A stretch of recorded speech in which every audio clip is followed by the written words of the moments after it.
حضرت علی رضی اللہ عنہ حضور صلی اللہ علیہ وآلہ وسلم کے چہیتے چچا ابو طالب کے بیٹے تھے اور بچپن ہی سے حضور کے زیر سایہ تربیت پائی تھی۔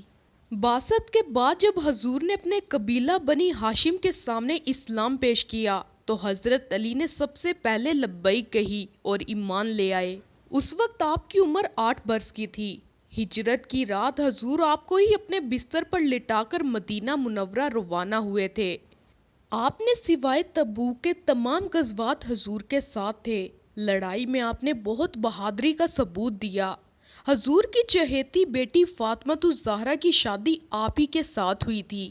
حضور کی طرف سے خطوط اور عہد نامے بھی بالعموم آپ ہی لکھا کرتے تھے۔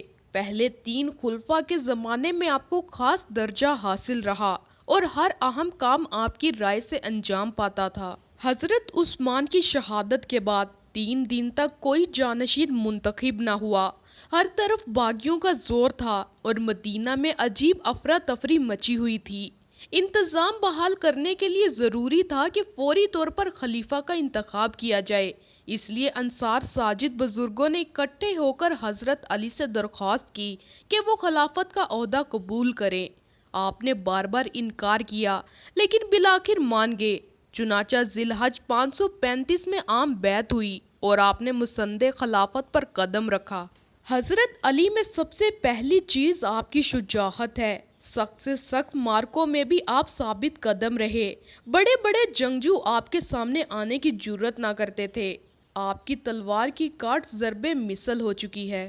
شجاعت کے علاوہ علم و فضل میں بھی کمال حاصل تھا۔ ایک فقیہ کی حیثیت سے آپ کا مرتبہ بہت بلند ہے۔ آپ کے خطبات سے کمال کی خوش بیانی اور فصاحت ٹپکتی ہے۔ حدیث مشہور ہے کہ حضور نے فرمایا کہ میں علم کا شہر ہوں اور علی اس کا دروازہ ہے۔ آپ کا دور خلافت سارا کا سارا کھانا جنگیوں میں گزرا، اس لیے آپ کو نظام حکومت کی اصلاح کے لیے بہت کم وقت ملا۔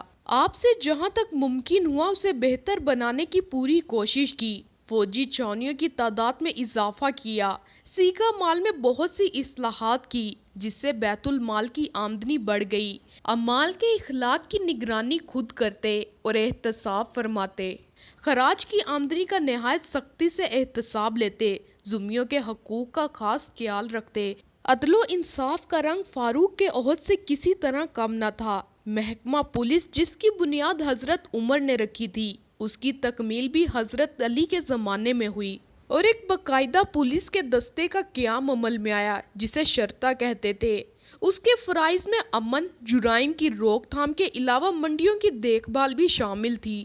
خارجی نہروان کی شکست کے بعد خاموش نہ بیٹھے تھے۔ ان کے 3 جانبداروں نے فیصلہ کیا کہ ایک دن مقرر کر کے حضرت علی، امیر معاویہ اور عمر بن العاص والی مصر کو قتل کر دیا جائے۔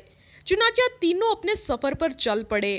ایک نے حضرت علی کو شہید کرنے کا ذمہ لیا۔ تینوں نے تجویز کے مطابق ایک دن فجر کی نماز کے وقت وار کیے۔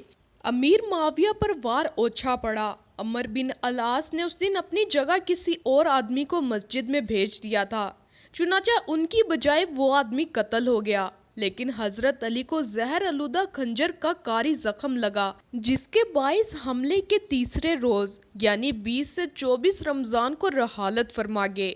انتقال سے پہلے تاکید کی کہ میرے قصاص میں صرف قاتل ہی کو قتل کیا جائے، کسی اور مسلمان کا خون نہ بہایا جائے۔